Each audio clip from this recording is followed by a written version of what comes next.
Despite his best efforts to explain and perhaps dumb down blockchains, I'm not sure I still get it, but maybe that's just me. Please welcome Dan Pinnington. Thanks, Bill. Good afternoon, everyone. Great to have an opportunity to come out to plenary. I will say, I'm sure as it is the case, the rest of you very much miss the opportunity to meet in person and share the kind of informal thoughts and comments. I am just going to share my screen here. And get my PowerPoint up. Trust it's coming through fine. I'm going to give the usual LawPRO update that we give in the fall, and that is an overview of the changes to the insurance program for the following year, for next year. I know that the pandemic is very much on everyone's mind, so kind of wanted to share some insights on the impact of the pandemic on LawPRO, in particular of interest, I'm sure to some of you, all of you, hopefully, the impact of claims that we're seeing, and share some practice resources. So first up, summary to changes in the 2021 insurance program, and this is the program that will start out January 1 of next year, that all of you hopefully have already completed your renewal application, because the deadline was on November 9th. Some changes for next year. Some of these have been in the works for a while, and very pleased that we were able to go ahead with them despite everything else going on. I think helpful for lawyers and certainly for LawPRO as well. The first change sees that innocent party coverage is now included in the basic coverage for everyone. A refresher, a reminder, in the past, if you were in a firm or some kind of office sharing arrangement with other lawyers, you were required to have the innocent party coverage, and it was an additional $125 per year. If you were a sole practitioner, you didn't require it, although you could get it if you wished, and some did. We made this change to address the wider variety of practice structures and arrangements that we are seeing, and in part as well because we expect to see increased fraudulent activity as a result of the pandemic, in particular if we head into a recession. We've seen that in the past. Just to be clear, innocent party coverage covers you for the malfeasance of a partner or associate at your firm, and in some cases even for a staff person. There is a $250,000 sublimit. One of the reasons we've made this change, or one of the big reasons we've made this change, is the fact that we are seeing more and more claims on an annual basis where claims are coming against the lawyer from a current partner, associate, from an ex-partner or associate, and kind of expectation that there's coverage there, but if innocent party is not in place, it's not the case. We also see, and administratively have been spending more time dealing with lawyers when they apply for a renewal, being confused, or apparently confused, about who they are actually partners with. And one case this year, we had a 6-person firm sharing space arrangement, where the different members of that firm, one applied as a solo, the other applied as indicating they were partners or had arrangements with 2 or 3 of the other people, and others had 2 or 3 different other people. And when we get an application in, and it's from one person, it says you're partners with so-and-so and so-and-so, but we get an application from the other person, it says they're not partners with you, that creates more follow-up work and so on and so forth for us. So a lot easier for us administratively to have this together. And I think at the end of the day, better comfort for lawyers to have this coverage across the board. Because we've changed and looked at where the claims we're coming from. We've rolled the innocent party into the base premium, and to cover the cost of those claims, the base premium will go up $50 for next year. That means over 20,000 of our insureds will see a $75 lower premium. Roughly 70% of our insureds, because they're not paying the 125, and those that didn't previously have this coverage will see an increase of $25 to $50, depending whether they are currently paying the full or the discounted base premium. And wanted to kind of highlight just for some perspective there, because I know this is frequently a question that comes out, people don't realize. In actual fact, more than a third of LawPRO's 29,000 insureds do not pay full premium. New calls get a discount for their first 4 years in practice, 50, 40, 30, 20% off the premium respectively. That's about 21% of our insured, 6,000 lawyers.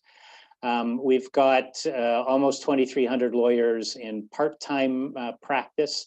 That means they have work on an annual basis less than 750 hours and have gross billings less than 90,000.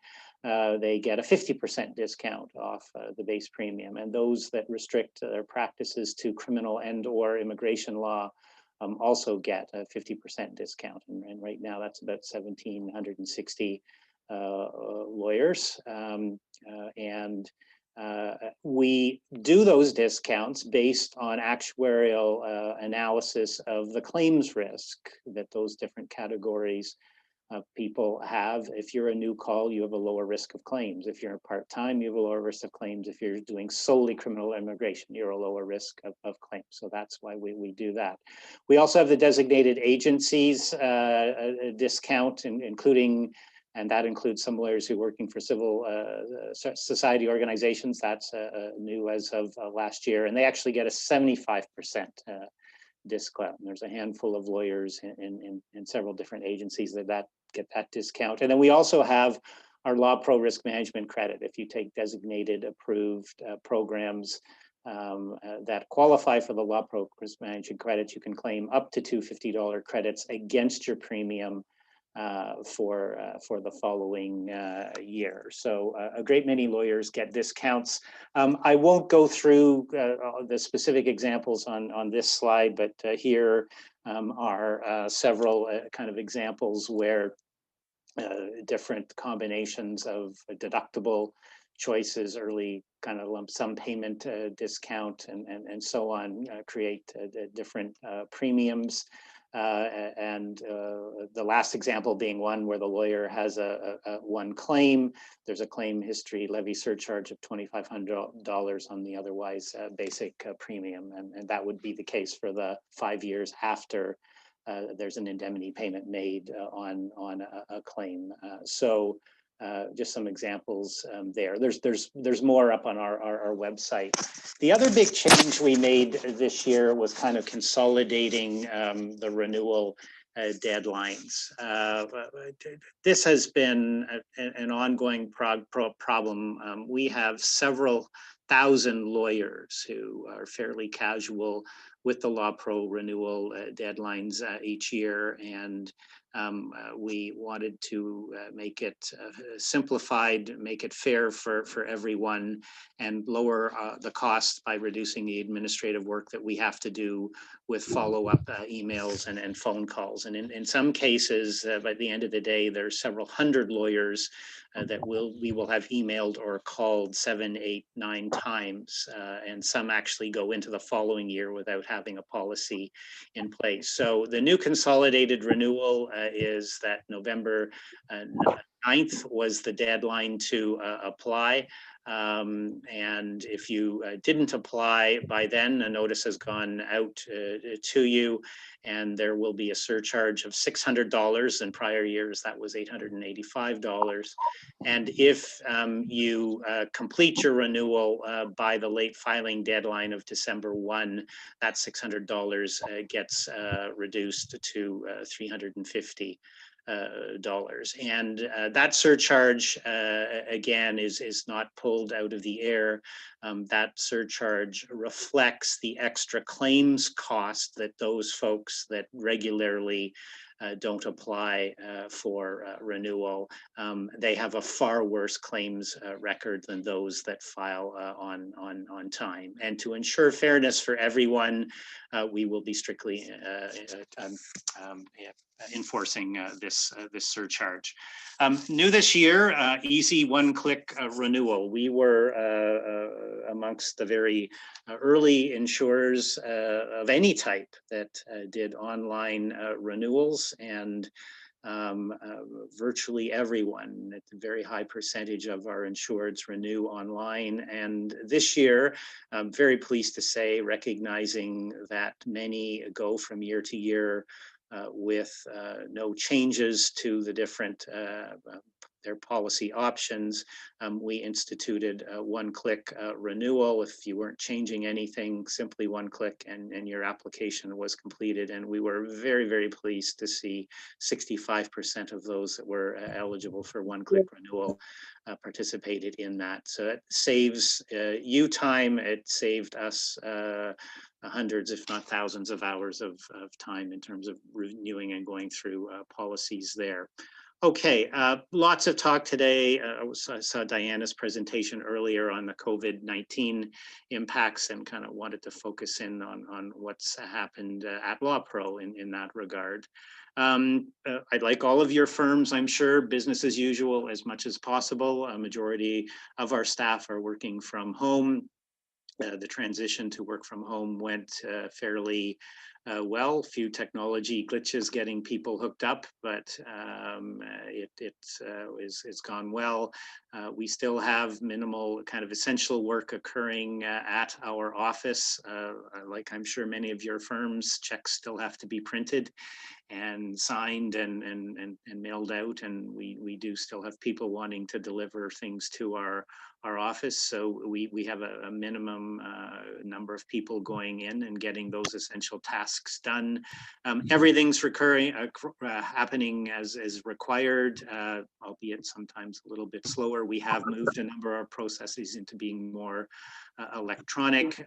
We continue to meet our regulator FSRA's capital requirements, but lower transaction levies and a reduction in the value of our investment portfolio pushed us to below the end of our preferred capital range, and I will come back to that. And contrary to what I know some were suggesting, the claims unfortunately have not stopped coming in. Here are the newly reported claims on a weekly basis for all of 2019 and year to date for 2020. So you will see in 2019 kind of up and down through the spring, a bit quieter as you might expect through the summer, and spikes in the fall. And that kind of comes, people want to clear their mind, the need to report a claim within the given fund year, and those with excess insurance also get reminders from their excess insurers to report claims. So we typically see a bit higher kind of reports in the fall than we do in the spring. Jumping ahead to 2020, you can see some significant spikes, higher than we were earlier in the year, in kind of late January and February, March. And then the pandemic happened, and you can see a significant drop through the summer. That has started to pick up in September, and last week we had the highest number of reported claims that we've had is in the last 2 years. We almost had 80 new claims come in 1 week, kind of more than double the average that we were seeing through the summer. Reduced activity through the summer because I think reflecting the fact that firms are closed and some aren't working as much. The courts are closed, certainly that's a big part of it. In round numbers through the summer, we were seeing 60% fewer claims in suit coming in to us. Expecting this year claims count wise to come in a bit below last year. When we look at expense payments, so that's the costs that we incur in having outside counsel assist us with files and indemnity payments, some interesting patterns again through the summer, a bit quieter, now picking up again in the fall on the expense payments. On the indemnity payment side, interesting. People were fairly shell-shocked in May and not a lot happened.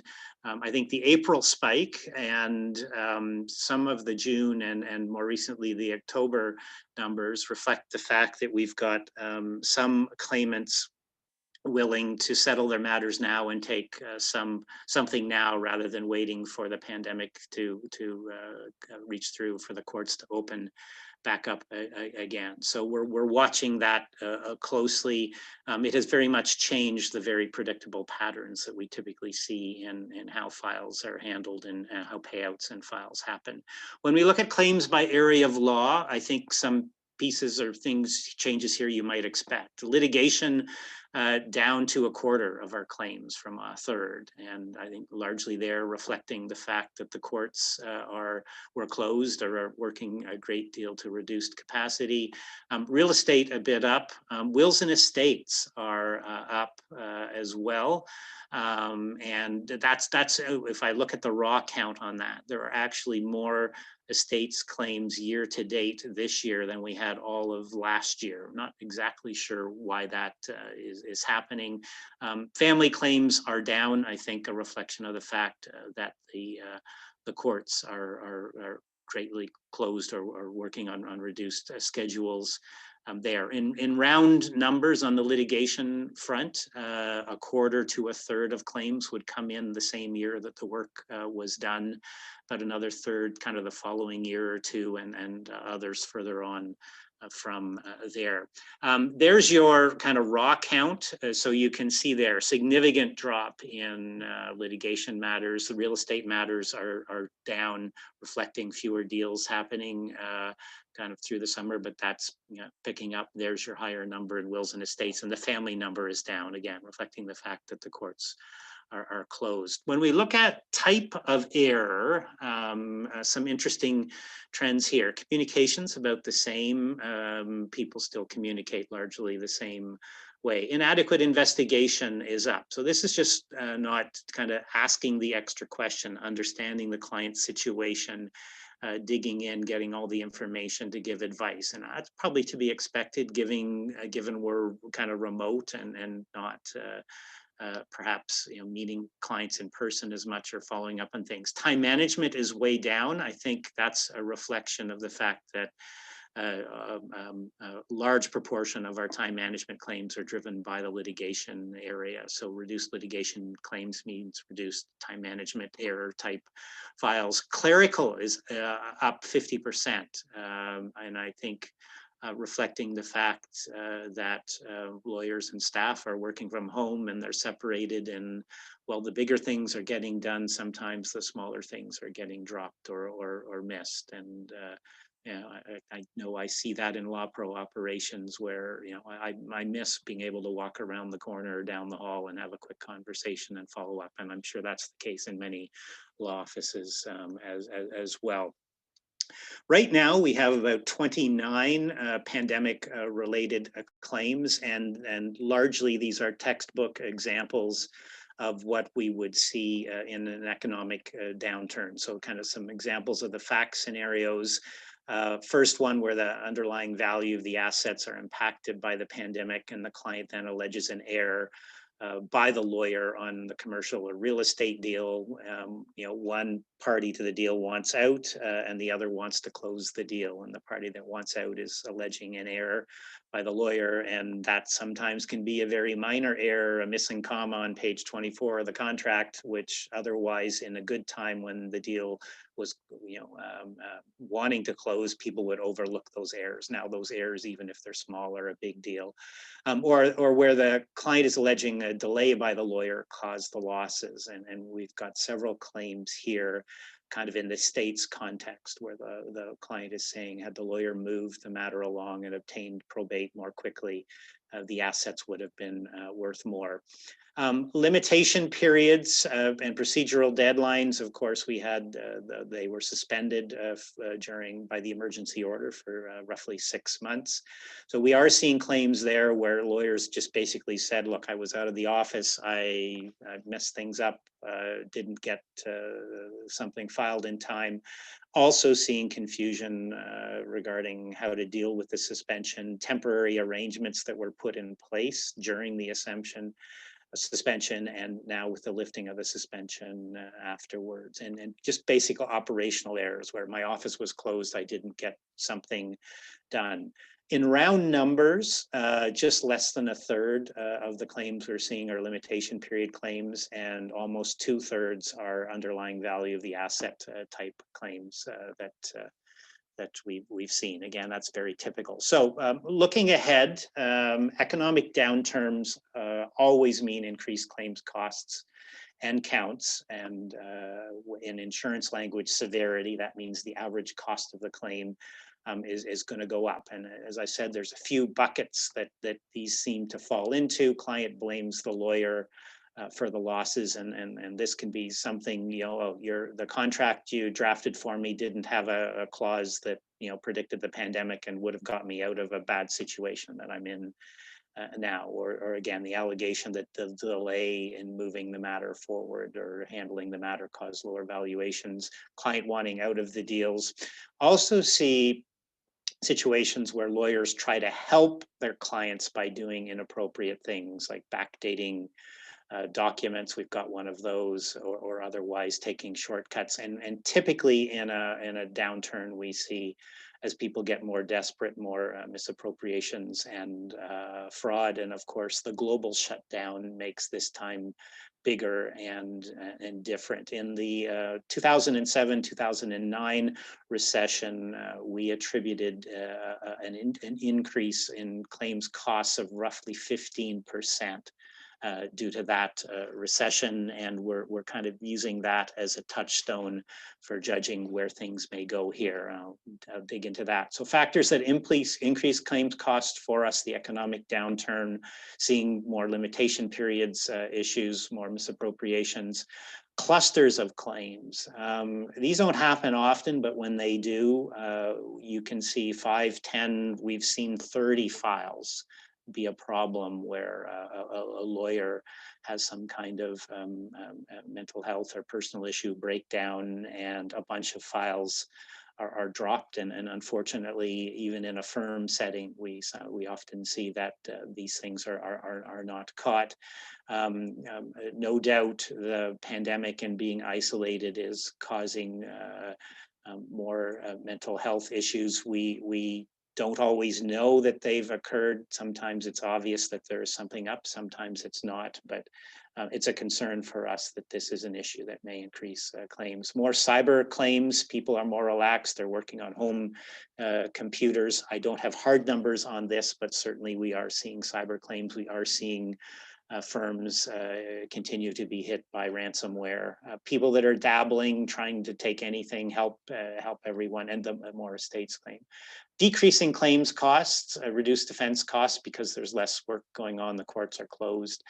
That's a fairly small number. Economic downturn resulting in less work, less kind of legal work being done, but also kind of people aren't out and about driving their cars around as much. So, you know, fewer personal injury matters and so on.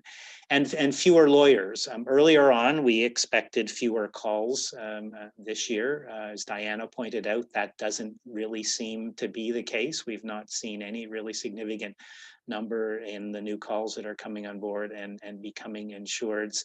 And at best, we've only seen a handful of more than usual of lawyers transfer to part-time status or take a leave of absence. So not a huge decrease there.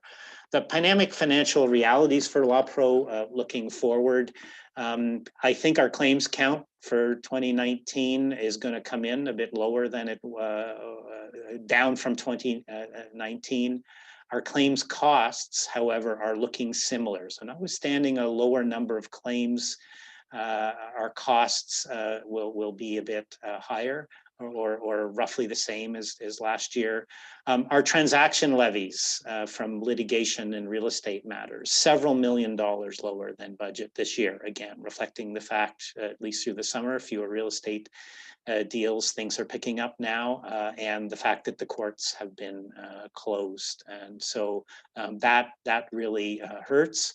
Our investment portfolio took a huge hit earlier in the year. Thankfully, we are on the way back there from that significant drop, but pandemic news and President Trump news takes investments up and down. So something we watch there. Income from our investment portfolio subsidizes the premium from a few hundred to several $100s on an annual basis. So that's a big factor that we watched. And our capital was pushed below our preferred range, but is now recovering. So kind of very quickly from a regulator point of view, we have to satisfy our regulator that we have sufficient capital to meet our ongoing expense obligations and our claims obligations. And in round numbers, the test that's measured to do that is what we call the MCT test, the minimum capital test. Our preferred range is to be between 210 and 240%. At December 31st last year, we were at about 241%. Right after the markets crashed in February, we were down to under 200%. We watch that number carefully because if we hit 170%, our regulator starts asking us serious questions about what's going on and wants a plan in terms of us increasing our capital. And if we would hit 150%, the regulator comes in and takes over. So that's something we watch very, very carefully. Thanks to investments being back up, we are up in the kind of mid 220s right now, but continue to watch that. For 2021, assuming more economic activity, but also a hangover from 2020. So more economic activity likely means more claims, likely see some of the claims that didn't happen in 2020 come up in 2021. So we are expecting claims counts and costs to be higher and increased severity, i.e. the average cost per claim. Revenue from transaction levy and investments, not sure. Things go up, go down. We are kind of watching that closely. And we not only do a projection for next year for budgeting purposes, for our regulator purposes, we look out 5 years. So we have predictions as best we can, even all the things that are so unpredictable looking out. The bottom line is we seriously thought about increasing premiums this year to address our capital requirements, but in light of what was happening to members of the profession, decided we could hold off on doing that. I think it's safe to say there will be a premium increase in 2022 on the order of a few $100s, perhaps a little bit more. Places to learn more. We've got a great COVID resources page that has a bunch of resources that may be helpful to you in terms of practicing, handling some of the different issues that you're dealing with, some work from home technology tips, video conferencing tips. These are amongst our most popular downloads there. We have a new post coming out dealing with limitation periods and procedural deadlines. We know there is some confusion out there on limitation periods and how to calculate them, reflecting the time of the suspension of limitation periods. We're actually working with the AG to see if we can get a declaration from the court to perhaps provide a little clarity on that issue. But we will have a very detailed post going up that will actually have some different scenarios that will show you more properly how to calculate limitation periods so that there are no errors. And I think the best advice I can give on that, if in doubt, take the steps today to preserve things today, to be safe. Don't You may have extra time depending how the suspension period is factored in, but if you've got something that is worth protecting, take the steps today. Also want to point out that we have also put up a bunch of new kind of online video CPD programs on our website in a number of different areas, kind of real estate fraud is being one of them, cyber dangers, common claims issues that are accredited professionalism content, and they are also eligible for the LawPRO risk management credit. Several are up there already, some more are going up shortly. Encourage you to take a look there, and as always, loads of great content on the Avoid a Claim blog. That's it for my formal comments. I think I've got a couple minutes left. I'm happy to take questions now, or if folks want to follow up later. Again, miss the opportunity to go out and have a beer at the end of the day, but always happy to chat.